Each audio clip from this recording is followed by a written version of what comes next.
அஸ்ஸலாமு அலைக்கும் ரஹ்மத்துல்லாஹி பரக்காத்துஹு. அன்பான சகோதரர்களே, இன்றைக்கு நாம் பேசப் போகிற விஷயம் அழிந்து வரும் வாலிப சமூகம். இது ஒரு சாதாரண பிரச்சனை இல்ல. இது நம்முடைய எதிர்காலம். இன்றைய இளைஞர்கள் சரியான வழியில போறாங்களா? அல்லது மெதுவாக வழி தவறுகிறாங்களா?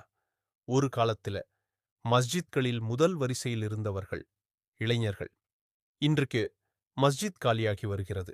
ஆனா மொபைல் ஸ்கிரீன் மட்டும் நிறைந்து வருகிறது. இரவு முழுக்க விழித்திருப்போம். காலை தொழுகத் தவறிடும். குர்ஆன் திறக்கவே நேரமில்ல. நம்ம வாழ்க்கை மொபைல் நோட்டிபிகேஷன்களால கட்டுப்படுத்தப்படுது. இந்த மாற்றம் எதனால் ஏற்படுகிறது? நல்ல நண்பர்கள் இல்லாம, பெற்றோர் கவனக்குறைவு, சமூக ஊடகத்தின் அடிமை, அல்லாஹ்வின் நினைவு குறைவு. நாம் யாரோட சேர்ந்து இருக்கிறோமோ அதுவே நம்ம வாழ்க்கையை நிர்ணயிக்கும்.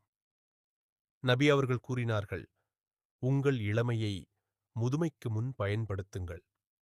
நாளை அல்லாஹ் நம்மிடம் கேட்பான், உன் இளமையை எதற்காக பயன்படுத்தினாய்? அந்த நேரம் நம்மிடம் பதில் இல்லனா அது பெரிய நஷ்டம்.